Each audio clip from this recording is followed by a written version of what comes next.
deck. Okay, we should be live.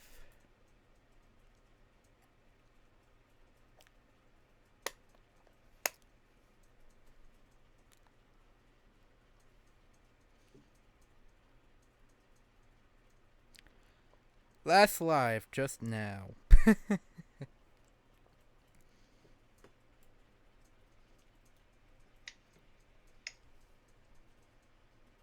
Okay.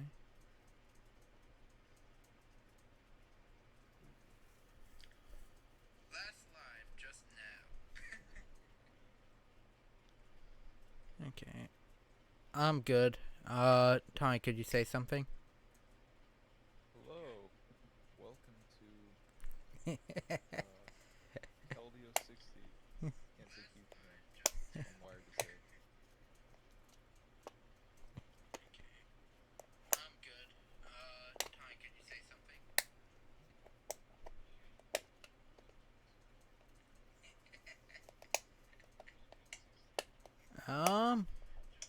Shit. Windows, did you turn down Discord again? And if you did, am I gonna blow out my eardrums changing the volume again?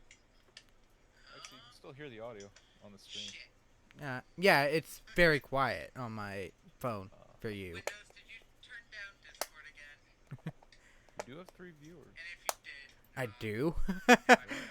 Cause surprising when I had like myself 2 weeks ago. Wait, the Streamlabs count as one? It says The stream. No, Streamlabs is a bot.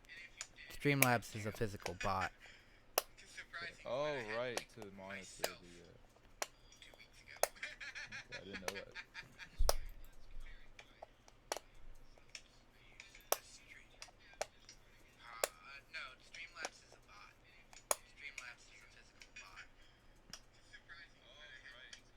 Okay.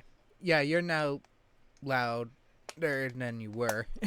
Still a little quiet, but let me check to make sure I didn't turn your lower volume down. Oh yeah, you're not even at 100. You're at 80.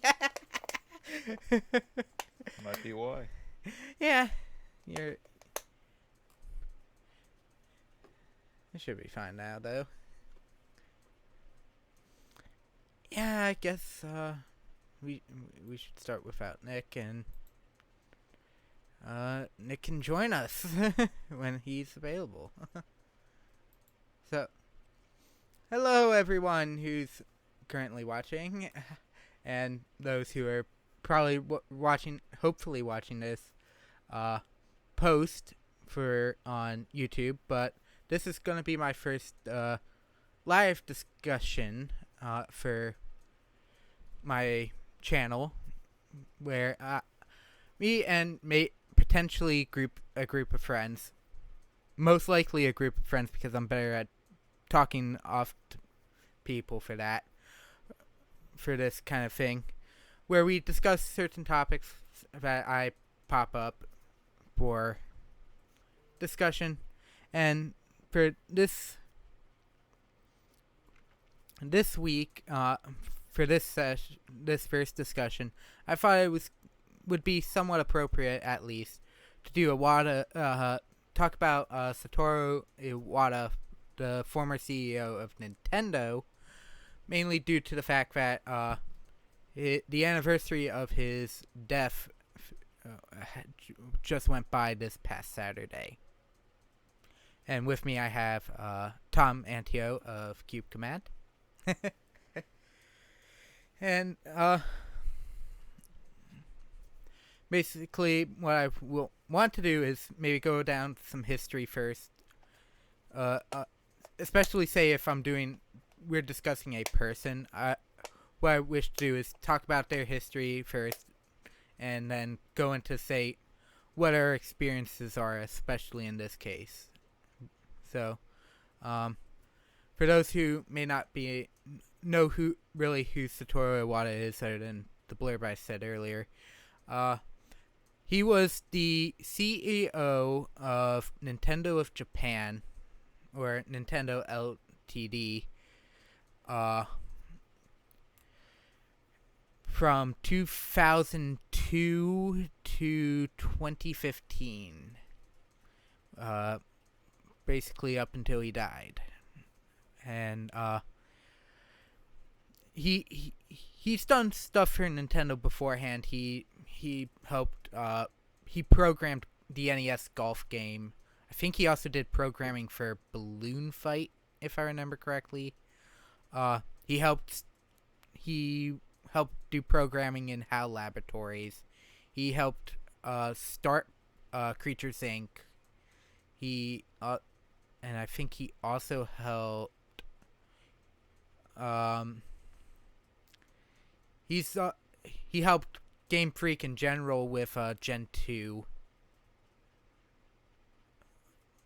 So he's been around the works. He's the reason we had the DS, the Wii U, the 3DS, the Wii U, and most notably the Switch for consoles. So if I understand correctly, he's the one who stepped in to sweep up a bunch of the messy code from Gold and Silver, which is why we have Kanto and Johto. That's what exactly. Gold and Yeah, Silver. that's why I mentioned it. I was gonna go into that a little bit while we were discussing, but yes, he's the reason Kanto exists and the Red Fight exists in the Gen 2 games.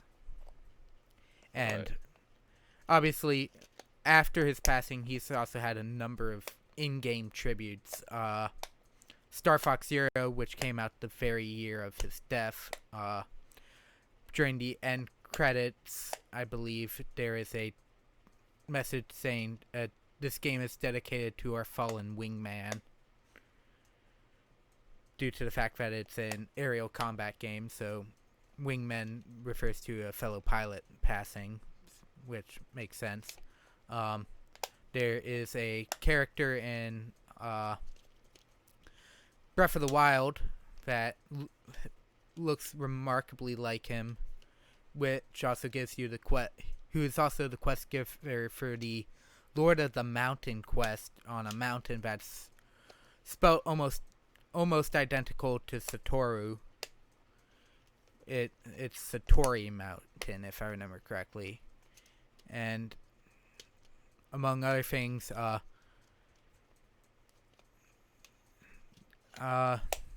think there's one other.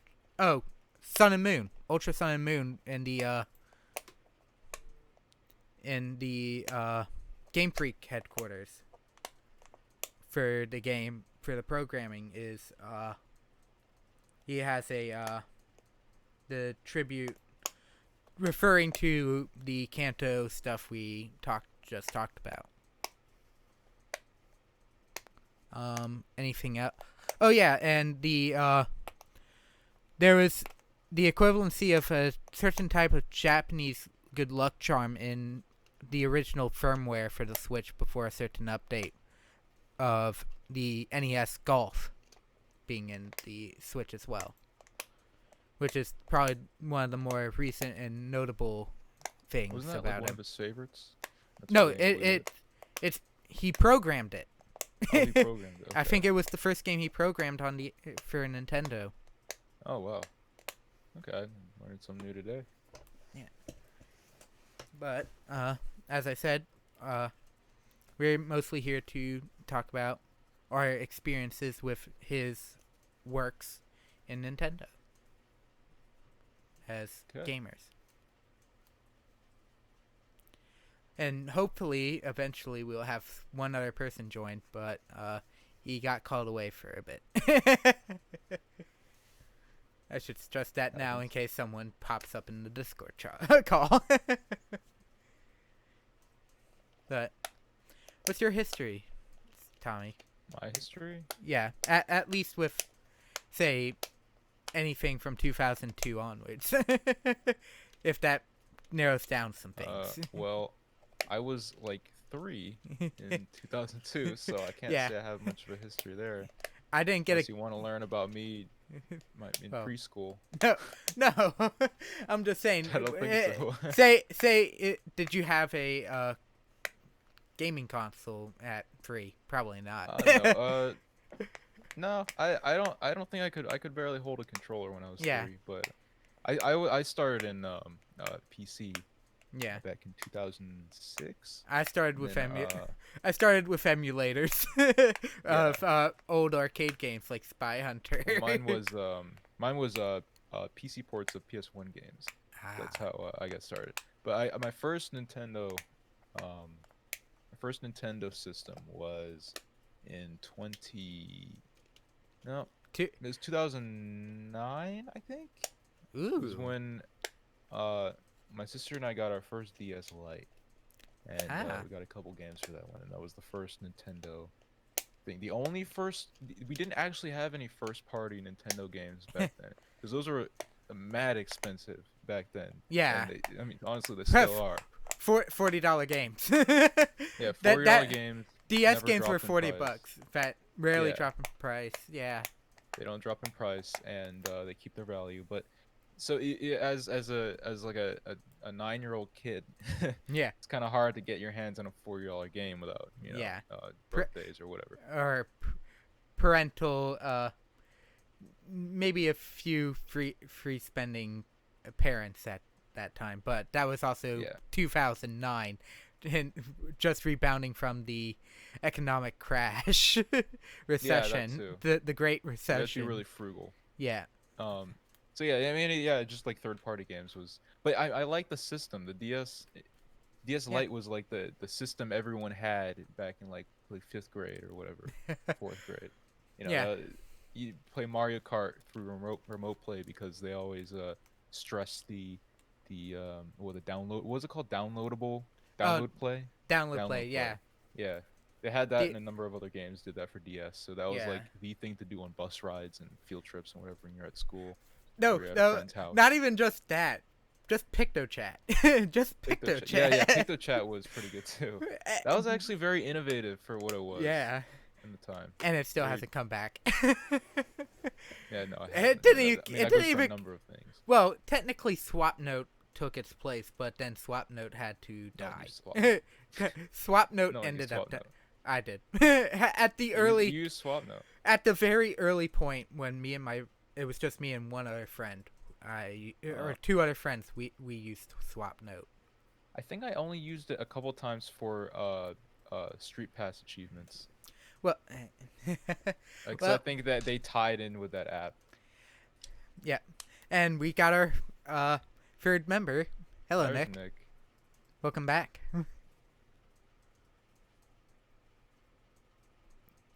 There he is.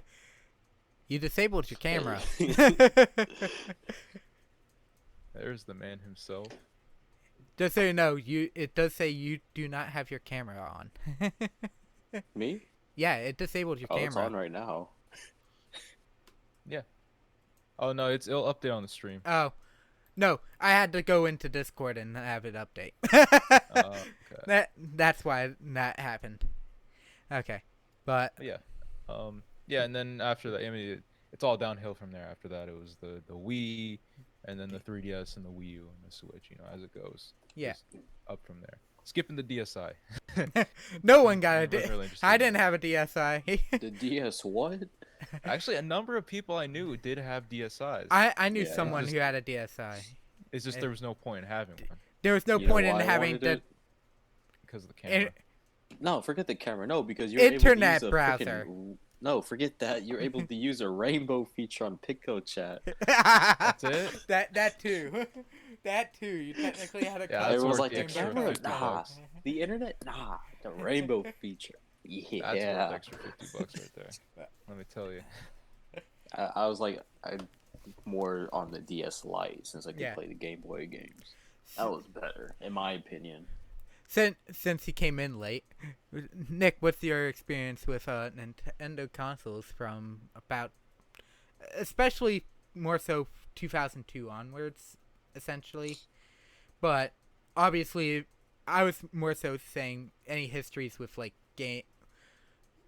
I initially had asked Tommy just games that you think you've played that were, or consoles that what I had some hand in. Honestly, if I'm being honest, from all the Nintendo games, I mean, systems except for the Switch, they've all been played with Sonic and Mario Kart. Classic Collection on the DS was a phenomenal choice for them to make. Yeah. The Rush series wasn't too bad either. Rush is pretty good. Yeah. That was the upgrade of Advance. Well, especially, well, for me, it's almost similar to Tommy, except I had about 4 more years of experience than he did. Because I ended up getting a Nintendo GameCube and a Game Boy Advance 2005. Ooh. And I think Ooh. about 2007, 2008, it was right after the Wii came out. My parents were trying to actually get one for me and my sister to play because we've been enjoying one at a friend's house, close friend's house, that year, and they knew we wanted one. But it was also during the time of, similar to the Switch of 2017, this literal stock issue where they didn't have enough Wiis. However, the friends ended up having a spare Wii that they ended up giving us. And, Really? yeah. Oh, was it like the kind of thing where that you buy multiple ones just so you can have like a backup or something? Yeah. Because I know people did that during the Wii days. I think that was it. Because at this point, weren't both the PS3 and the 360 out for a couple years at this point and have had those The Wii issues? preceded them. I'm pretty sure the Wii preceded them by like almost a year. Well, Sonic 06. It makes. Oh yeah, you're right. Oh yeah, you know what? You're right. I don't know why. I thought the Wii came first. Xbox would have been at the same time. When did it first launch? November 05. Nintendo Wii was first launched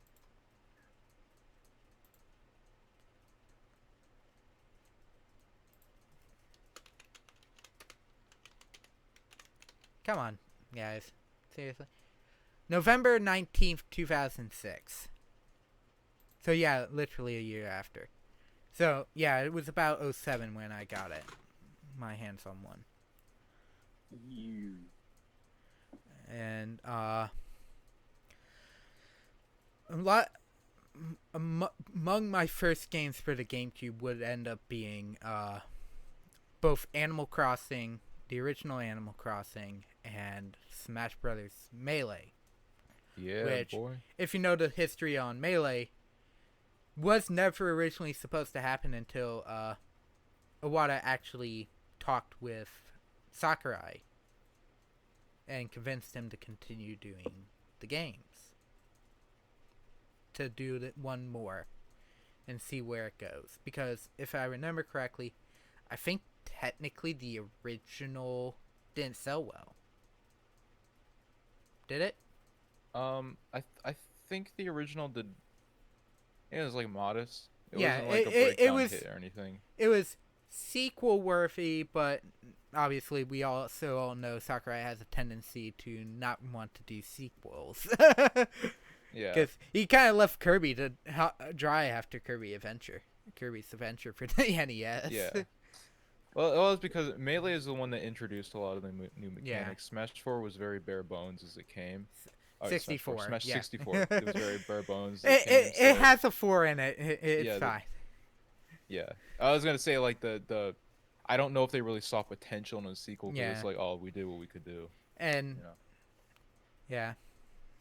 Then obviously I didn't get a Wii U till actually the year he died.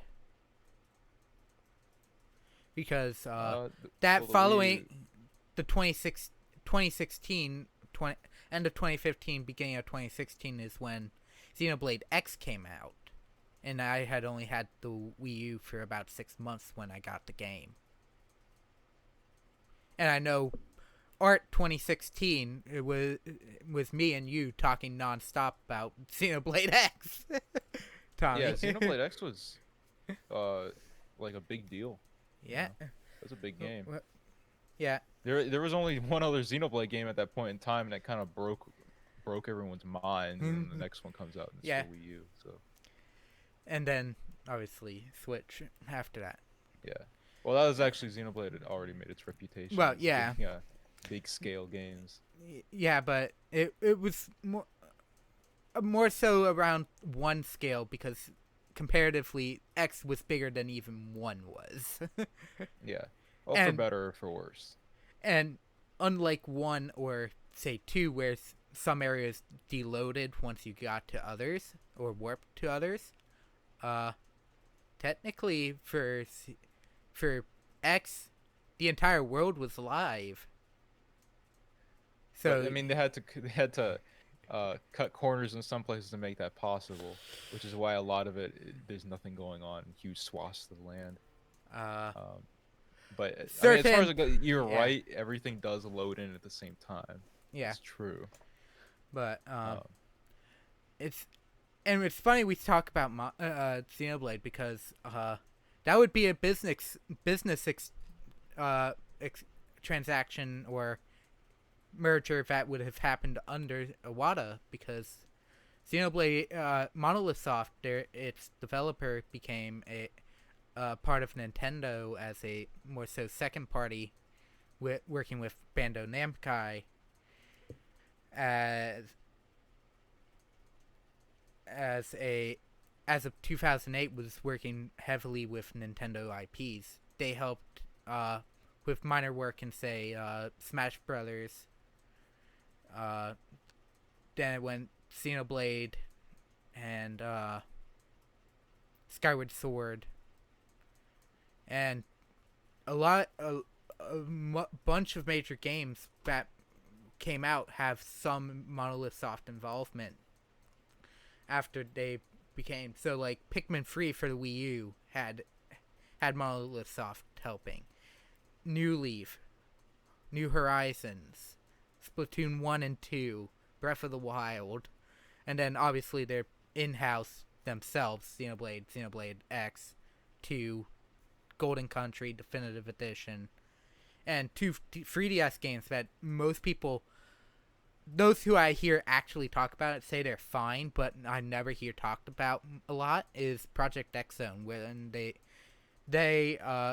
Namco Bandai and or Bandai Namco and Capcom did a crossover game that was a Fire Emblem styled crossover game,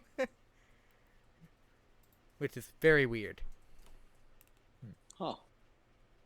And it's like that's a lasting impact of Iwata as a whole, I would say, is that we have what might as well be probably one of their Nintendo's greatest developers at this point, because most of it's either that or the Super Mario whatever Miyamoto's group is.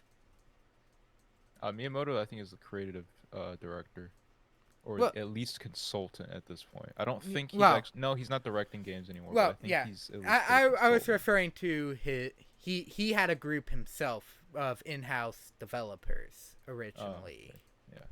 That it's the group that did Galaxy and then Splatoon that also worked with Monolith Soft, the major in-house development team. And I mean,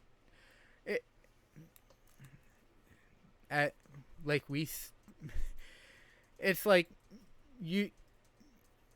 there are so many things that ended up happening while he was working that just ended up becoming big things that most of us, I feel most of us recognize, even though most of us may have at that time never knew how to do anything, never knew the importance of that that last name appearing in the credits for a game. Wouldn't you agree there, Yeah, Tony? growing up, you don't really notice a lot of the names Yeah, behind the stuff you're consuming. It's more so the face of yeah, the product. And uh, well, what made Iwata different was not only was he on the creative side of things, like, behind closed doors, but he was also the face of the company in yeah. the As sense that he kind of embodied the vision of what the company had when he presented himself. yeah. Much in the same way Reggie did, you know, Well, when he he was president.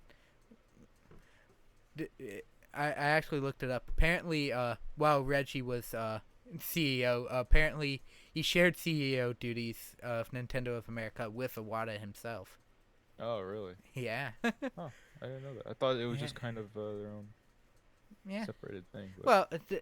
that could also be a issue that Wikipedia showed up, but I didn't. That was something that appeared on Wikipedia, so don't trust that. I mean, Probably, Nintendo of but Japan, I assume, probably has more influence than yeah, Nintendo of America, so they got to yeah. answer to them. That's what I'm guessing. But it's especially if I even try to think about it, my favorite game's Prime One on the GameCube, especially for GameCube games. While Animal Crossing is a close second. If I went to the credits, I don't think Iwata's the executive producer. And then starting 2002, then comes up Animal Crossing, and it's Iwata that who helped make Animal Crossing, showing up as executive producer. And He had his hand in a lot of the stuff that was going on in the company. He was Brian, just someone who signed papers, you know. He yeah, actually went in there and he did the was nitty still a gritty. pro. He uh maybe I still have the full quote if I wait. The Wikipedia page I think actually still has the quote up, so I might be able to use that instead. It's one line I love to quote from him. It's the when talking about it, him is on my business card, I'm a corporate president. In my mind, I'm a game developer, but in my heart, I'm a gamer, which very much embodies him as a whole. He worked heavily in the development side of Nintendo. He was the face of the company, but he also uh as Reggie put it in his essentially eulogy at the 2015 Game Awards. He already heard all the criticisms we all had when we first heard the name Wii or DS, and thought it was strange for those who maybe finds it weird. He already heard from it that criticism from himself because he himself was a gamer in his heart and he questioned himself on it. Well, I mean, yeah, I mean, when you're developing something, I think it makes sense to look at different perspectives and viewpoints to figure out what the reception for this is going to be, Yeah, because these decisions he made, that shaped Nintendo for the future, you know, changed the direction the company was going on from like the GameCube onward, starting with the DS. yeah, It was very difficult choices for him to make, and it was very important choices, and he couldn't just, you know, make a decision on the fly and go with it. He had to really think about the pros and cons of what he was doing, because the system's name kind of has a huge name in deciding its longevity. yeah, We've gotten to the point where companies now don't really worry about that. You look at PlayStation, all they have to do is smack a new number in yeah. front of the PS logo. But Nintendo, since they're, you know, each system is its own different thing, they had to market it very uniquely Uniquely and get and to the the company's eye. Yeah, and and make to sure the others. company, oh, the company, the public, Yeah, knew what this was all about and why they should get this and why they shouldn't, why they should get this over the old yeah, Wii or something. yeah. Um, Which the Wii U did not do. yeah, no, We can all no, agree the Wii U did not do well. And it happens. it, I mean, no one's perfect. yeah, but I was gonna say on top of that, most people criticize the Wii and by extension probably the Wii U and the DS of being a little more open to kiddie, to being more open to a wider audience. rather than just gamers, which I think helped a lot, except for the Wii U's issues in the long run, because that pushed the brand that say, well, it's kiddie, and once gamers start playing, say, like dedicated gamers that stayed with Nintendo started playing a Switch, saying these games are starting to be more so games that even like dedicated gamers would have enjoyment for. But also even those people who may have started with Wii because it was the cheap, affordable option, while being open to them, ended up trickling through into that market more. I think what you just mentioned, the fact that it was marketed, the Wii marketed as like a kiddie thing, Yeah, had more so to stem from Nintendo's vision and direction for it, because you think at about that that point point. as well. Yeah, Yeah, the thing about that point in time was when the PS3 and the 360 were in full steam ahead, right? It yeah. was Call of Duty, it was Halo, it was Gears of War, all these like really serious games that were like, oh, and guns, brr, and stuff. So and also the GameCube not doing as well as its yeah, predecessor. but well, my point is that Yeah, I think Nintendo knew they were going in such a bold direction with motion controls and the Wii system. They yeah. knew they couldn't market themselves like Sony and PlayStation, or Sony and Microsoft, because they knew if they did, no They one would still take them are. seriously. Yeah, Yeah. and it So still what is. they did, what they figured they had to do was double down on what they were already doing with the Wii, was doing something different. And they're like, well, if we go ahead and market to the as our own thing, it's something that's totally separated from the other companies. Yeah, That's what's going to get us on the radar. yeah. And they were right. Because let's be honest, a lot of people who bought a PlayStation 3 when it first came out saw it as a cheap opportunity to get a Blu-ray player on top of the game console, Yeah. because it was the cheaper Blu-ray player at the time. And nowadays it's you actually go for the Blu-ray player or digital now than the console. That's not to say back in the Wii days Nintendo didn't try doing that, because there was a Netflix app on the Wii, I think, Oh yeah, and I think and Hulu. not I think Or no, Hulu sorry, was on YouTube. Wii. Not you, Well, not Hulu, YouTube and Netflix, I think, were on the Wii. I know Netflix was. You actually had to get a special disc for Netflix to install from Netflix themselves. But Netflix did. They're putting the effort, I gotta say. Yeah, that was still More when effort than that was still when Netflix. Netflix was still trying to beat out Hollywood Video and Blockbuster.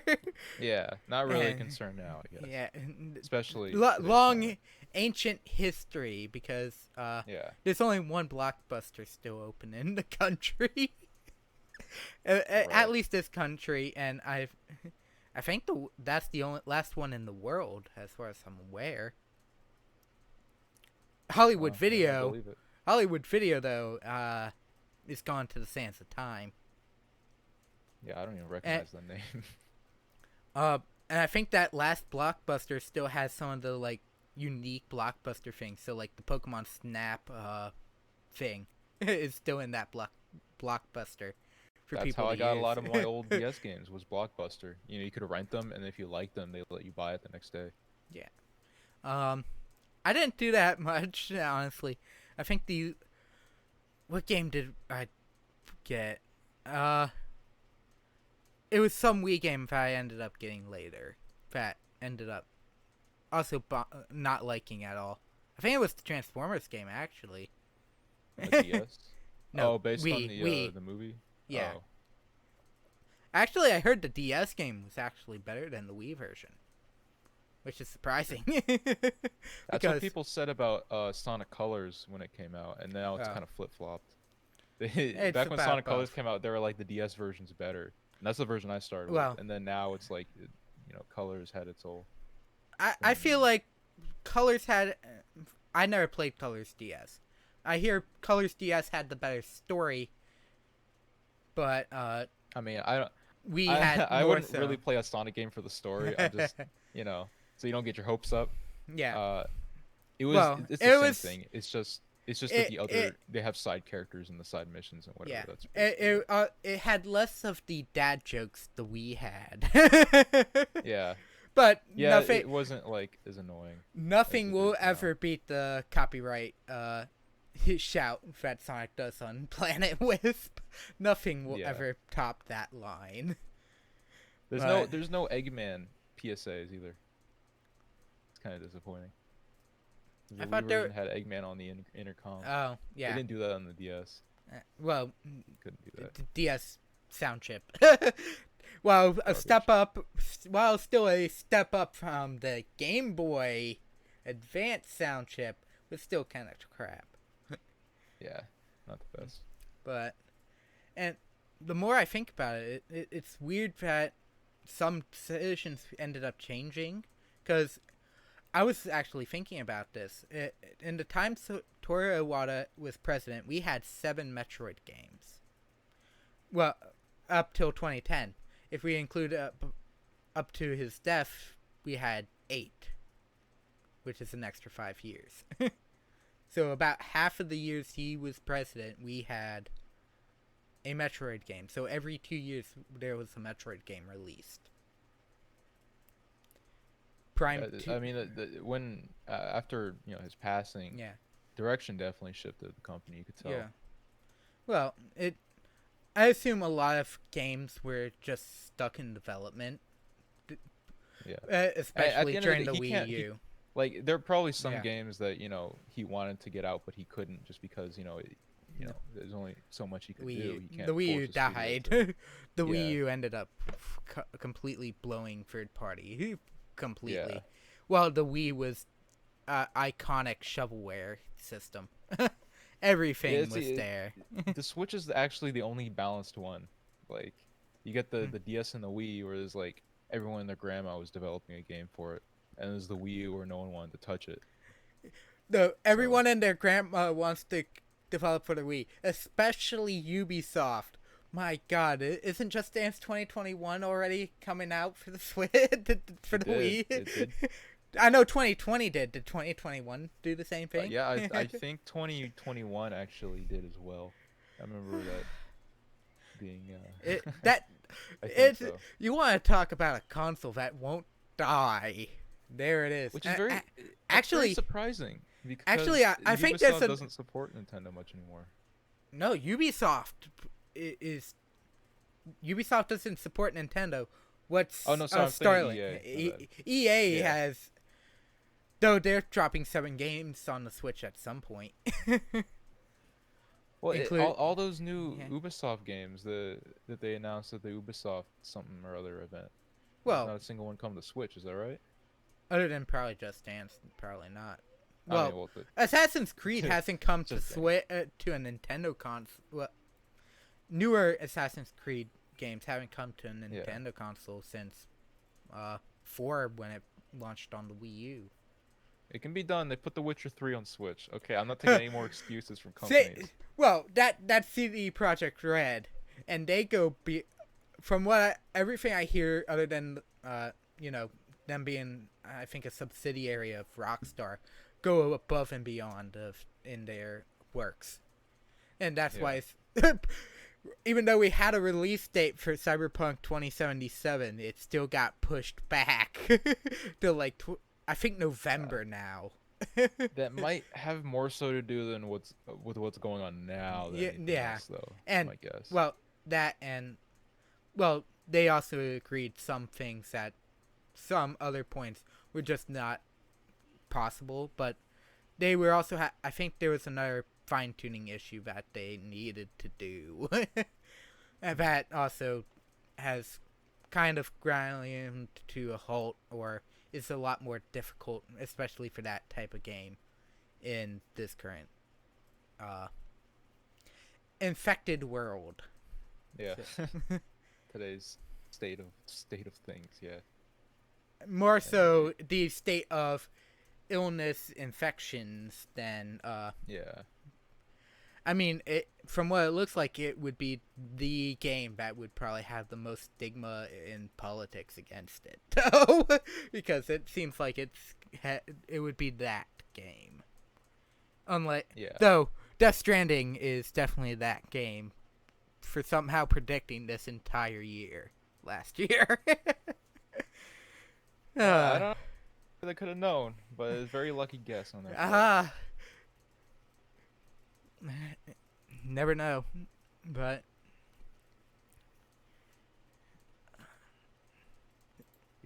He's just yeah, he's probably called away to do something. no, he had to return the chair.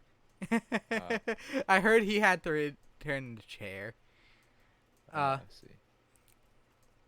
He and it was I think it was his idea to turn away from doing the E3 stuff entirely and start doing the lesser, more so direct style stuff they would do for E3 instead. Oh, the direct was his idea, right? Yeah. Entirely him. Pre-recorded video shown at E3 2012 with the bananas to promote the Donkey Kong franchise. I never actually watched that one. But I've seen it in. I've at least heard of it, and it's like He's just holding the bananas. but staring at it, or more so a GIF. He's staring at the bananas and then slowly turns his head to look at the screen. I always like this subdued sense of humor. Yeah. He played it very straight. That's why I like it. And obviously, in a direct, if something had to be delayed, Breath of the Wild.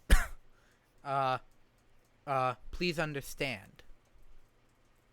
He always said that, and when say there was a delay or other negative news, as well. Well, he always presented it in a way it's like he always respected the consumer. Yeah. He didn't say it in a way it's like, Yeah. oh, you'll get it eventually. Give us your money anyway. It was more of, yeah, we know this is inconveniencing you, but he was also the heavily reason why that Nintendo stayed out of the mobile market for mobile games for the longest time. And yeah, especially you knew where it was going. 2015, 2016 for those two games. Those games that would have ended up coming out. He was telling them they shouldn't force microtransactions because that, well, as we know, it has lasted longer than it should have. Is lasting longer than it should. The free to play model is outdated and no sound direction for core development. And at this point, you can see there's so many cookie cutter mobile games. Yeah.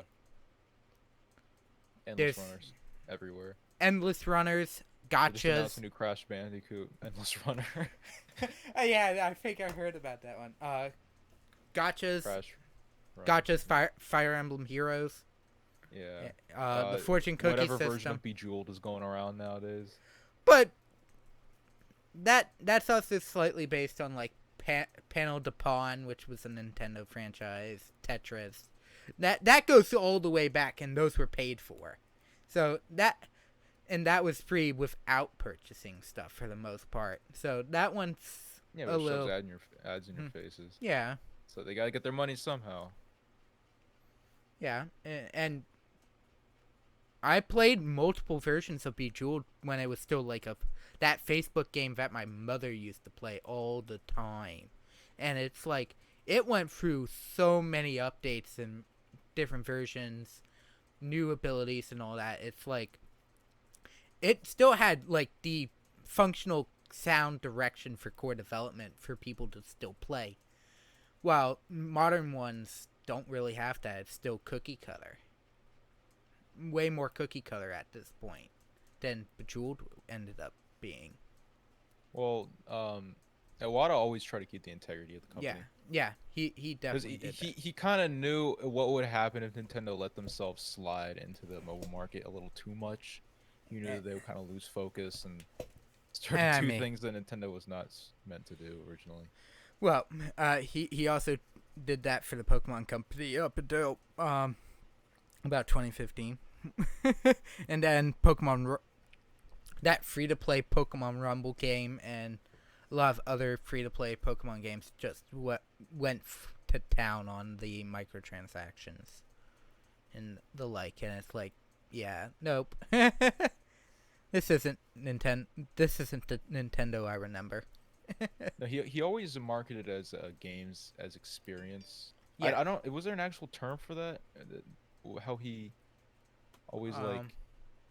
presented it. It was like, he always considered it a very Well. sacred thing to kind Well. of uphold. Well. One thing he did say was video games are meant to be just one thing: fun for everyone. There you go. That It was fun. That's what I was thinking of. which Was like Go only if we talk about say Pokemon Go, which is free to play and only has microtransactions, if you're unable to like need spur of the moment sort of things. That and especially when it first launched, even despite the crashing issues, at that point was still, if you could get a group together, you're having fun with that group as you play the game.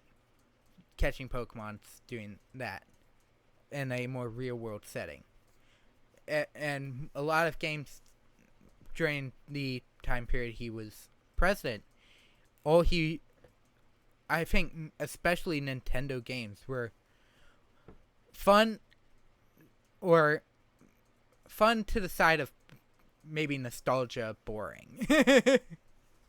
But fun to see where that nostalgia what that nostalgia gives you.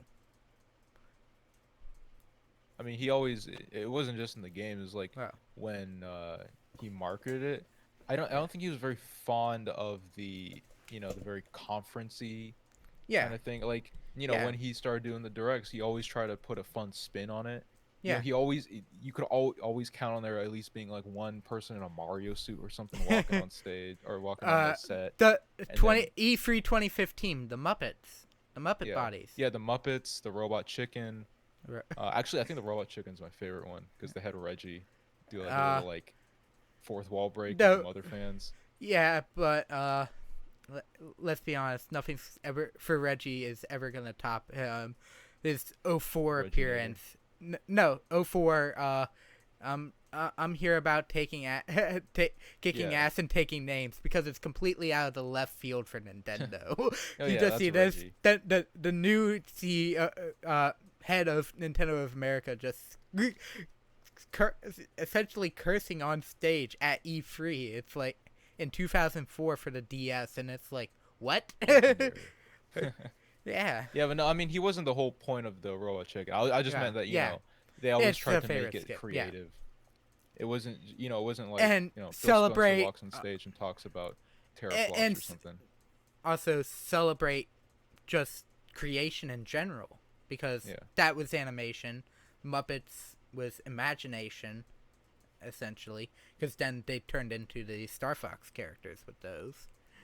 And it's like, and then Nintendo video games is a way to present those types of creations, which is something I feel they like want to try to push as a idea a lot. You swapped your camera again. Yeah. Yeah. Let me switch to Discord for that. Yeah. Yeah, Iwata was like, he was a big driving factor of what made me like Nintendo a lot, because I was always fond of seeing whatever creative thing Nintendo was going to do on the press side, and what new creative way we were going to get to see the games they were pumping out. It was always fun looking at the new directs every month. That's something I really miss. I can attest to that, as I got a 3DS about 2013. 2012, 2013. I got it as a mini present before getting my braces. And I remember first booting that up, downloading Nintendo Video, where they were still showing like Treehouse stuff and directs and all that through there. And that's how I got accustomed to that. And I remember enjoying watching that every once in a while when obviously I could. And it was always I never really fully got into the direct thing until 2017. But I was always watching those things on the Wii U yeah, in the browser. well, 2015 especially because Cloud, Smash Brothers, that sort of thing. But True. like more so the more general stuff, I didn't start really religiously doing it till Switch. But in the times I had watched the ones prior to his death, I always enjoyed watching what next crazy thing was gonna be there. I think my time is up. I'm gonna have to get that. Yeah, out you and said you check had out. some issues. In Yeah, fact, I had something I had to take care of, but yeah. I just want to stop by and give a little piece on Mr. Iwata, who helped shape the company that we know and love today, and I'm And very glad to have seen him in action and and what also he did. because even at the industry as a whole, because there's still things that still permeate in other companies that still string to his ideology. CD Projekt Red being a very big prime example. Right, the man had a very big impact on anyone who worked with him. It's very clear about that, and all the people who played his games and watched his company. Yeah. But I gotta go head out. But thanks for having me on the stream, Alex. You're And welcome. best of luck for the rest of the stream. Okay. And you as well, Nick. I need to come back. See ya. See ya. My bad. It's okay. You had to return the chair, and then got called for something else. I got demoted. Yeah. I'll know how that feels once I have to return this chair. But I have a. Oh, you too? I have a stool. I have an older computer chair that's more so a stool now because it has lost its back there. But Ooh. I can switch. I at least have a fallback chair. True. But I'm like sitting at the edge of foot the of my bed. Yeah. That's what I'm at. But anyways, essentially me and Tommy were just talking about any like major, more so industry level gaming stuff between that Iwata's personality showed through in. So like directs we've seen or quotes, prime examples of his philosophy still permeating through the industry. So you obviously okay. So as you heard as you came back, we were talking about how CD Projekt Red tries to still, for the most part, upholds the idea of video games being fun for everyone while also putting their full effort into their games. Right. And obviously following Miyamoto's philosophy of bad. What is it? It's a bad game is bad forever. While a delayed game can potentially be good, I think is what it is. Or that's what we all love to live by. Yeah. I respect that. And it's like those two. If you put those two quotes and philosophies together, it's like if we're talking about any company embodying that style of quote currently, it would be CD Projekt Red. True. Because let's be honest, Cyberpunk 2077 still not out. I think one game I did want to play was Melee. I never got the chance to. I actually didn't realize it till later on. I skipped that and went straight to Brawl. Well, if you never had a GameCube, it's kind of hard to play it. I did at one point. I don't know what happened to it. I played the Adventure series on it. The Adventure? That's a Sonic Adventure. Oh, Sonic Adventure. I'm like, Adventure? Adventure's an Atari game, Nick. I don't remember it ever being remade. Like, psst, wrong console. Yeah, it's like I'm surprised if that was the first game I first thought of, or something else it was Adventure something. Adventure of would have been like the title, not Sonic Adventure, which, actually neither of the two games are sitting in front of me. So I own Sonic Adventure DX Battle to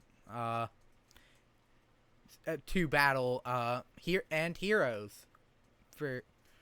Which are all considered all three of the adventure style games.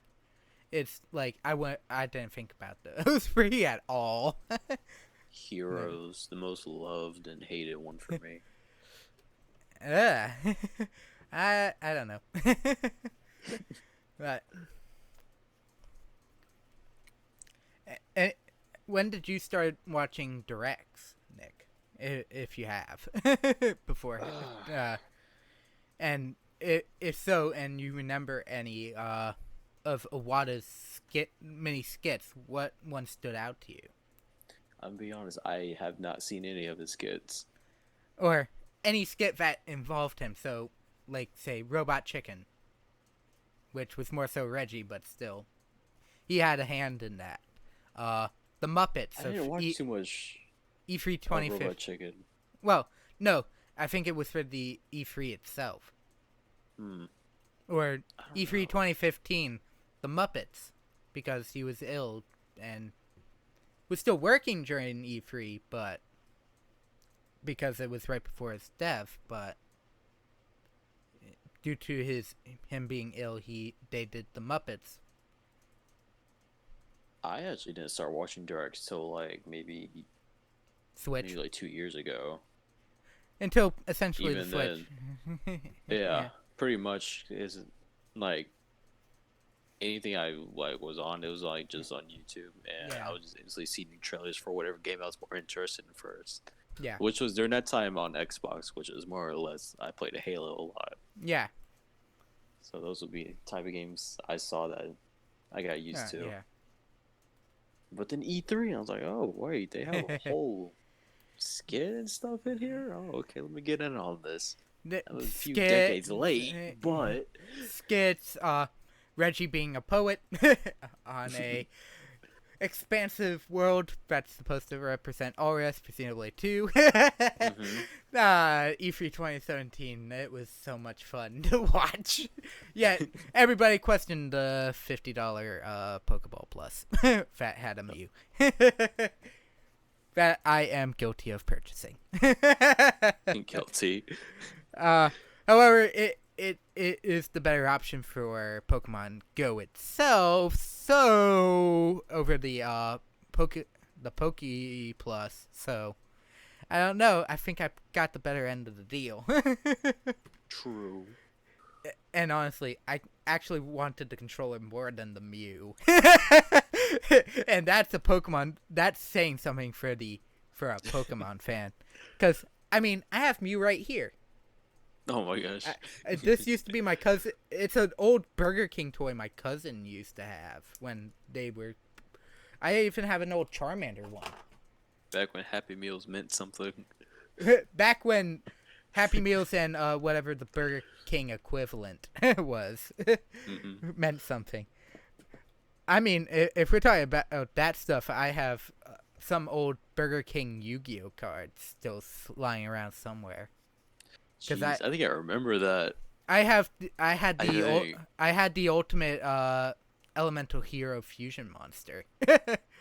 That was the combination of like six of the initial elemental heroes. That I didn't have. All I had was an elemental Neos. All I had was Neos and like Chain Thrasher. I only had like 7 cards, so I couldn't play a game of Yu-Gi-Oh. Honestly, I just watched the show. I was like, I can't do this. Some of those moves in the show, you couldn't do them in the actual games. It was some questionable stuff.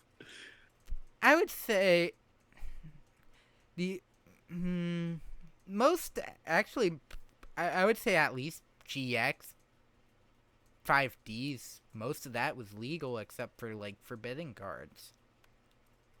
and obviously dueling on a motorcycle. Card games on motorcycles, but everybody knew that one would never come true. You can do that while going 200 miles per hour. That's legal. Well, it had a auto driver. It had an auto driver while you were dueling, so it didn't count. And they also performed in stadiums or had a road that physically sectioned itself away from traffic for you to duel on. So it was that was completely far-fetched and never happening. True. But it was that and if I think about it, during that it was during that era that Iwata was doing stuff at Nintendo. It's like you never realized that kind of stuff. And I was about to go while I was talking about the Metroid stuff with Tommy while you were still out. I said we essentially had a Metroid game every 2 years while he was president. Because we had 8 games, technically 9 if you include Prime Trilogy as as the singular case. But Prime 2, Zero Mission, Prime 3, Prime Hunters, Prime Pinball, Other M. Did I already say Zero Mission? Yeah, I did. Yeah, you did. Federation Force. That's 7 games. And he was CEO for 13 years. Oh, wow. That's nearly a Metroid game every 2 years. And if you obviously add the physical case of Trilogy, which would be a re-release of also Prime 1 and Prime 2 with new being rebuilt from the ground up for motion controls, would have been an eighth game, and especially if you talk about that's literally a game almost essentially every 2 years. Oh, and if you exclude Federation Force and only go up to 2010 when Other M came out, that's a Metroid game every year. And I think most people attribute Nintendo of, say, stifling franchises. Maybe it's due to the fact that maybe the creative juices for those franchises ended up running its course during that era where all these games had essentially a game a year. On top of, obviously, the cookie cutter like Mario games that came out still come out almost every year that seem identical and have slightly lost their value due to that. But as I heard, it only seems more apparent about that because the volume that was there during 2000 to 2010 isn't there. And it's like, yeah, I could see it. And a lot of those games came out during Iwata's development time as executive producer, so he had to have a hand at deciding what games came out. So, like, DS had, weirdly enough, Super Princess Peach, where you played as Peach rather than Mario. Oh, I forgot about that game.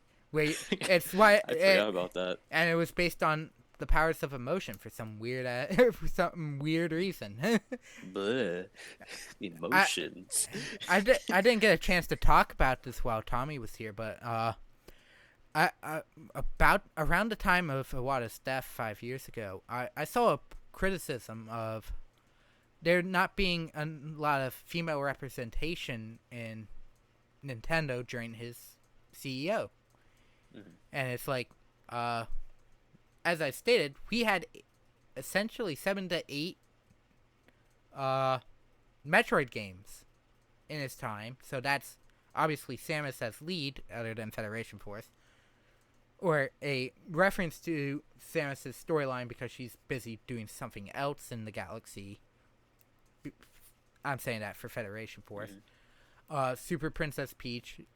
Monolith Soft joined in, so Xenoblade 1 had heavy female involvement with both Melia and Fiora. Xenoblade X, which I know Tommy can attest to, technically Elma's the main character of the game. So that's the main male lead. That would be a main female lead. And essentially, Lynn would also be there because she has as much involvement in the story. And both of them are forced to be your party members for every story mission. So it's impossible to get rid of them. People are just playing the wrong games is what it seems like. Yeah. They just wanted their games to be more appealed, but... Yeah.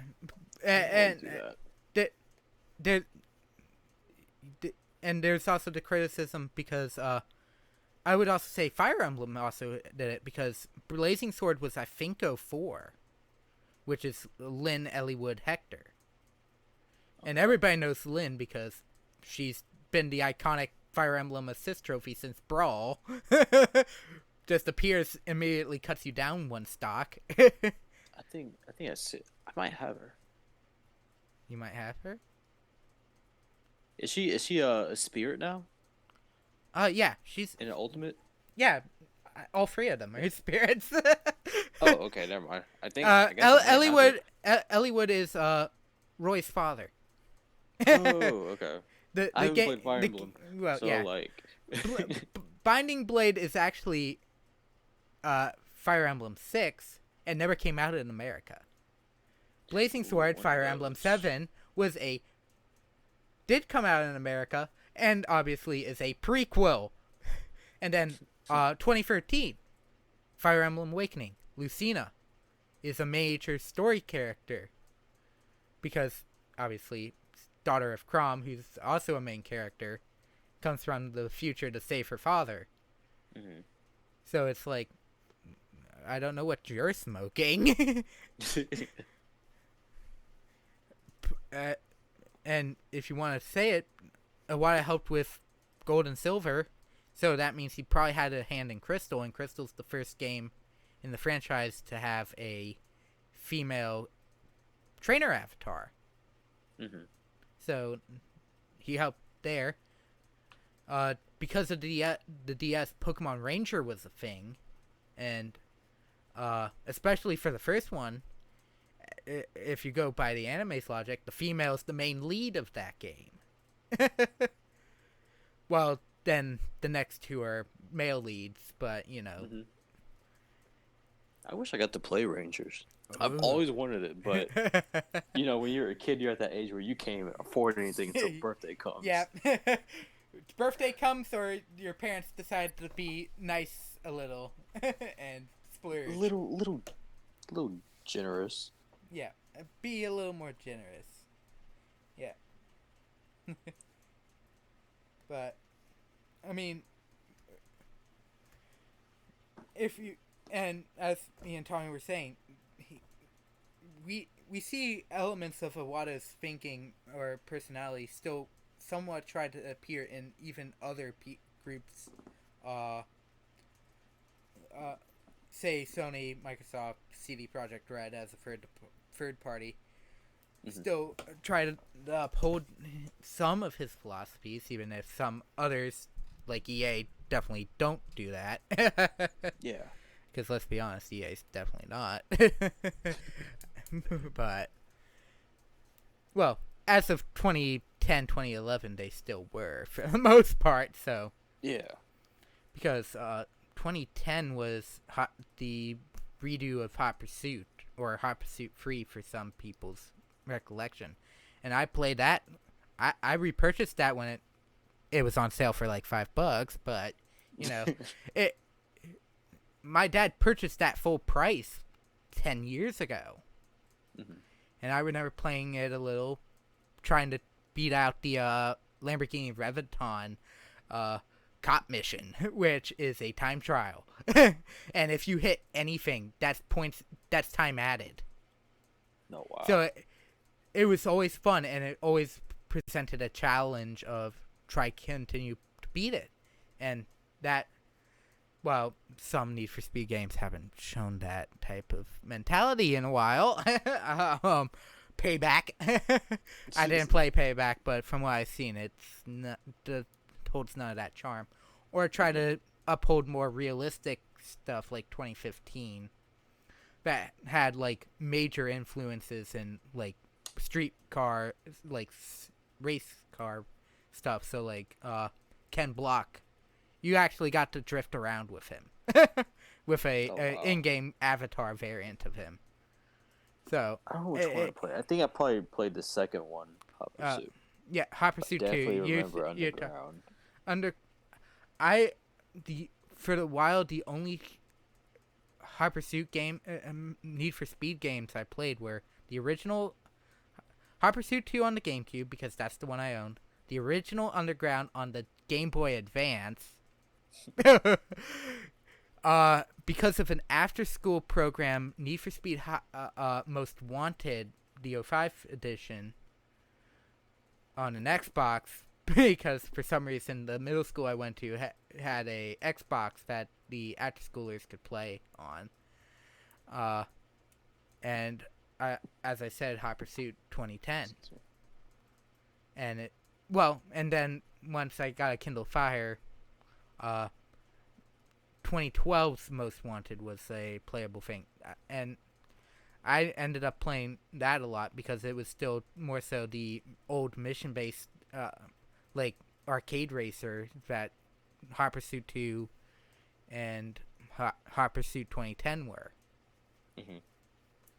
which, and still had microtransactions, but it was like half of the actual console releases, though.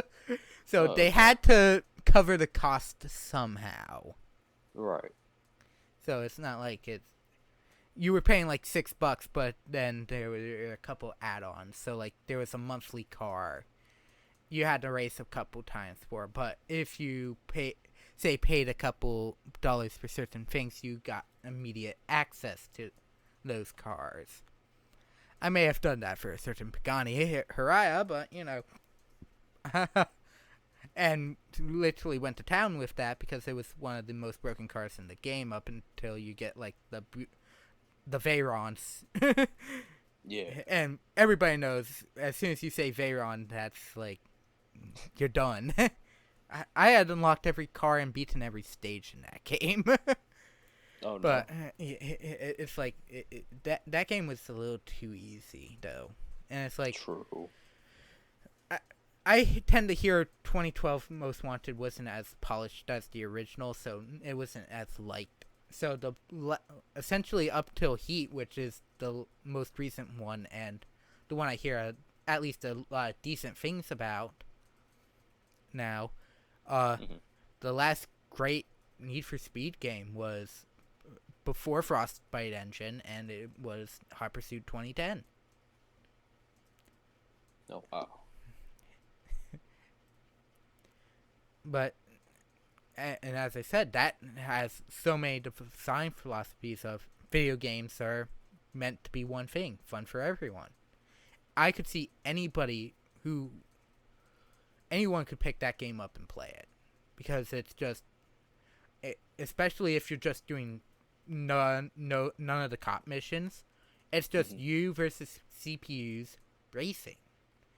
And obviously the idea of the cops are you're running from the law, so that's something you can adapt to that, though. So and obviously you could lose extremely close to the end of a race, and it's like, no, let me do that one more time. I say this from experience because, especially here on my Twitch channel, you may know I've streamed said Hot Pursuit many, many times, and have gone on to do one race for about 30 minutes for a stream because I keep messing up in one section, and I'm like, I know I can get this dang gold medal, so let me get this dang gold medal. Yeah.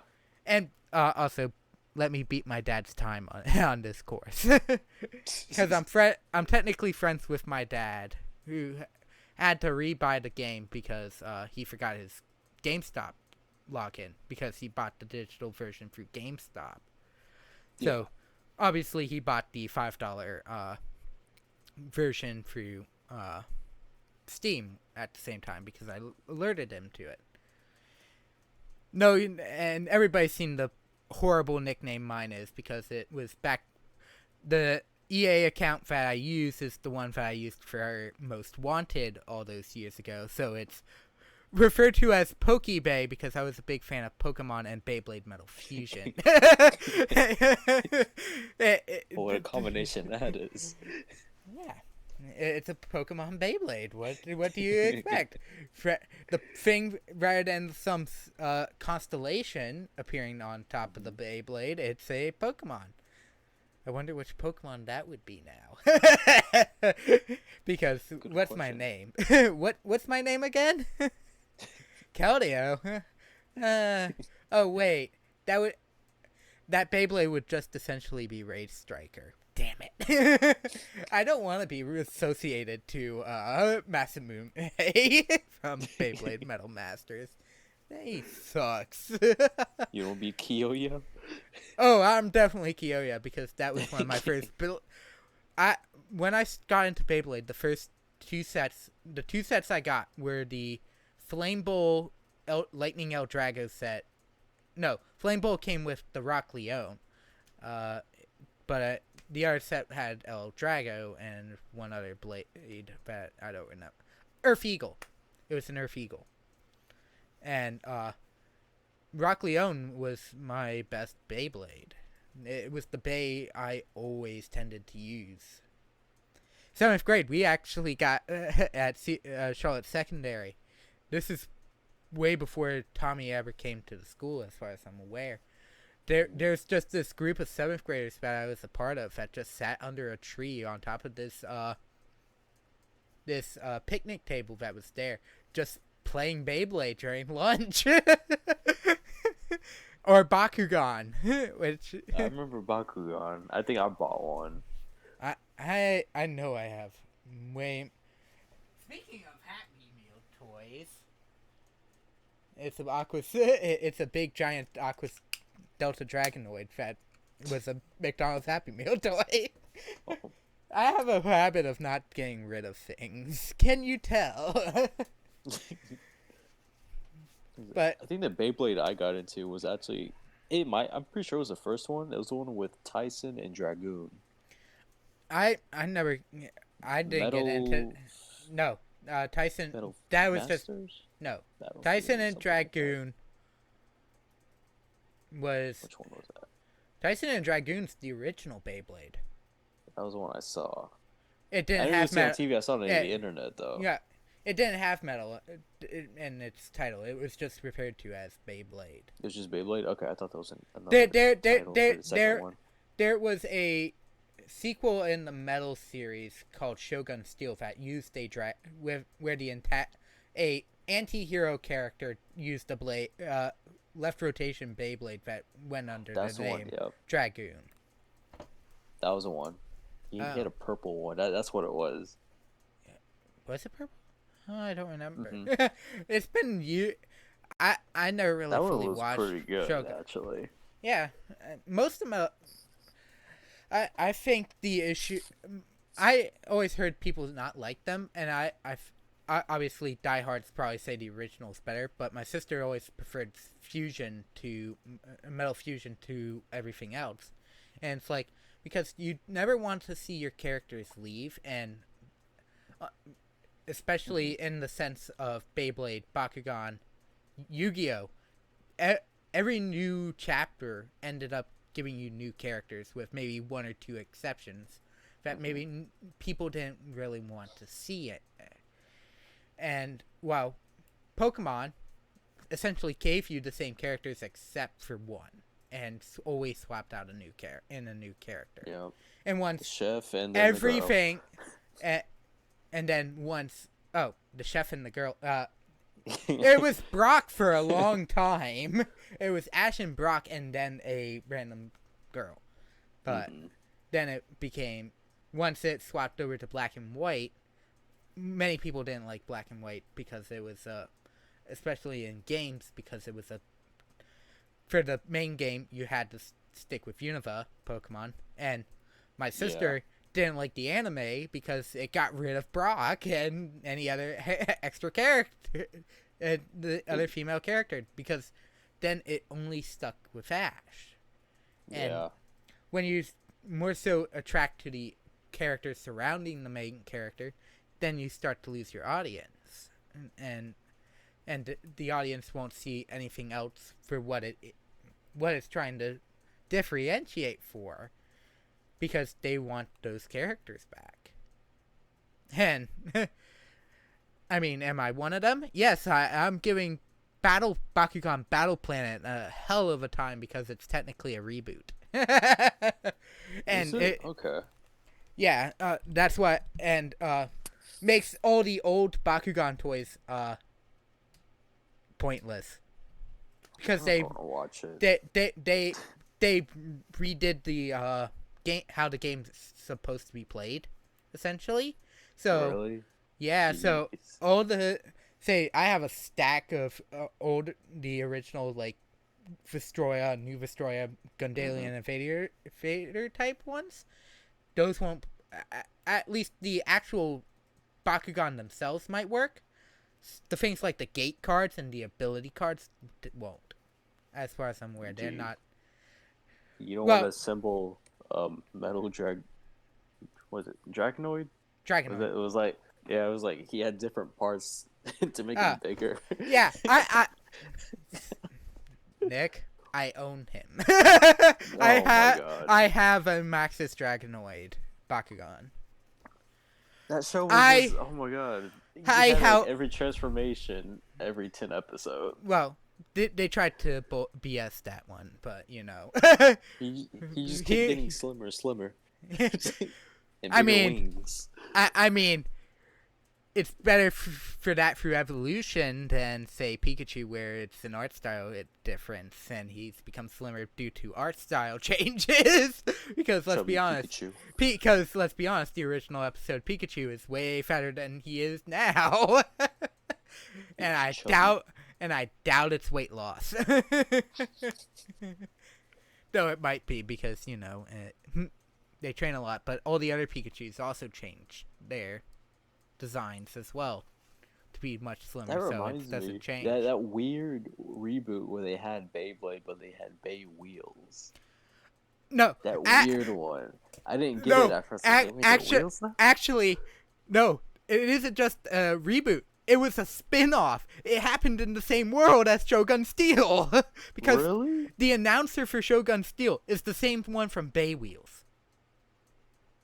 I gotta look that up. I only saw one. I ruined you. Like, wait, what is this? I just ruined that entirely for you. But it's still technically.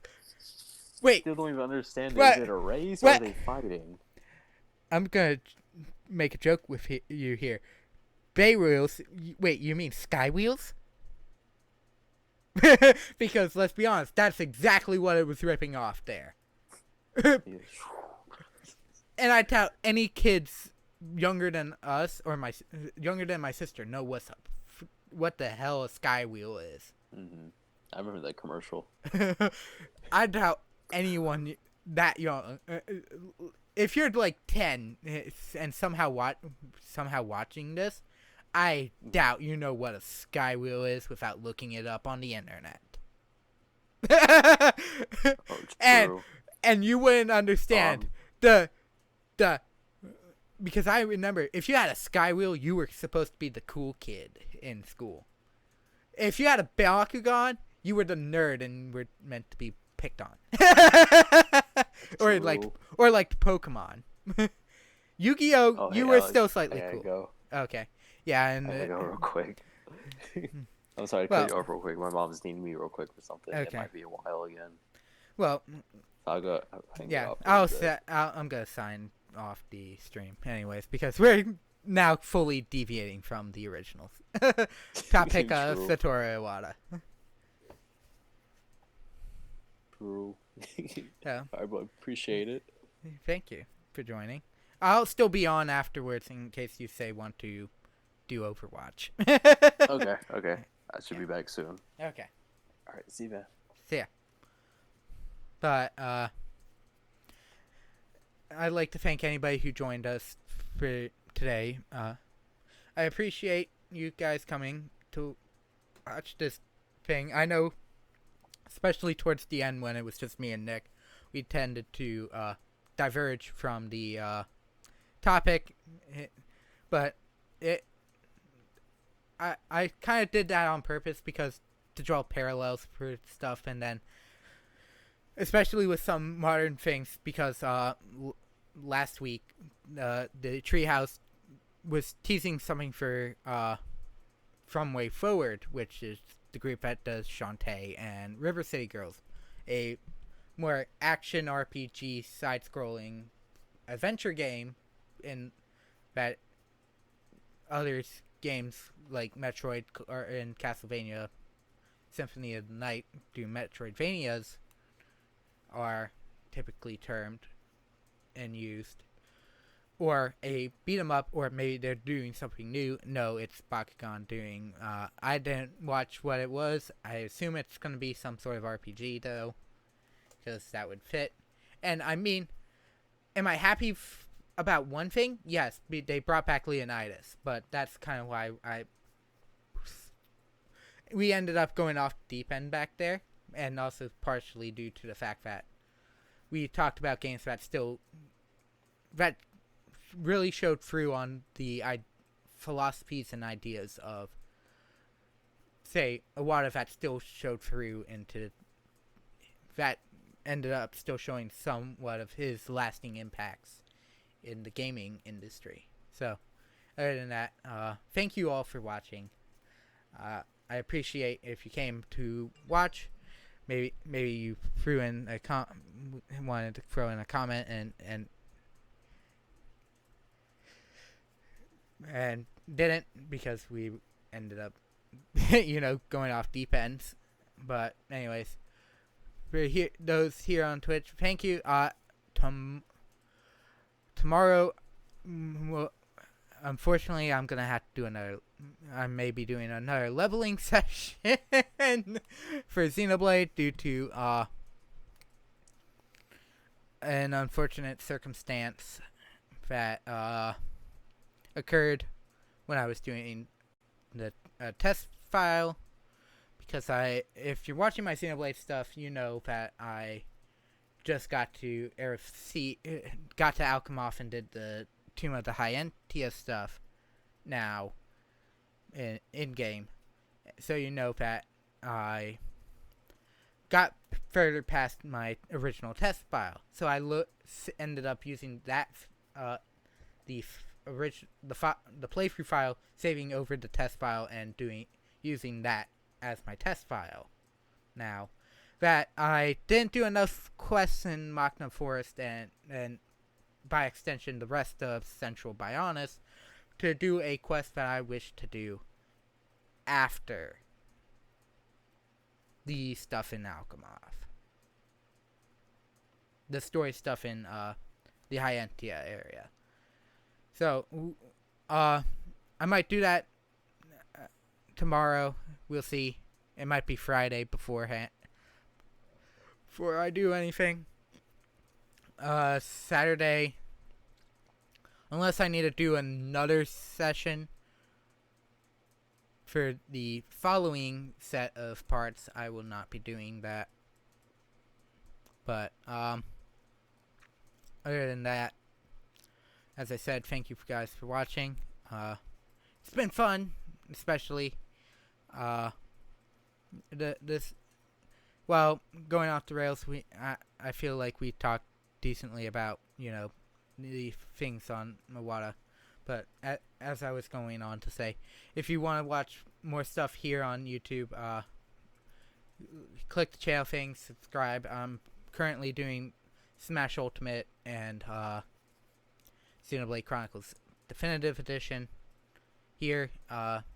Twitch is going on hiatus starting next week for about 2 weeks due to a 2-week dog sick, because my normal job is dog sitting. So day job is dog sitting, so I'm going to be out of my recording studio for 2 weeks, which will also give me a chance to be more prepared mentally, especially after the week that has occurred. So I'd like to thank everyone for stopping by watching, both here on Twitch and on YouTube after this goes up, which will be today of Saturday, because I tend to, if it's not a gaming stream, I tend to upload Saturday. If it was a gaming stream, it's either Wednesday or I'm gonna make it Sunday. As a I've done a gaming stream and am doing a gaming playthrough, live stream playthrough, that the next game will be that stream will upload on the Sundays. But other than that, thank you for watching. Hope you have a fantastic rest of your night. And I'll see you next time. Bye.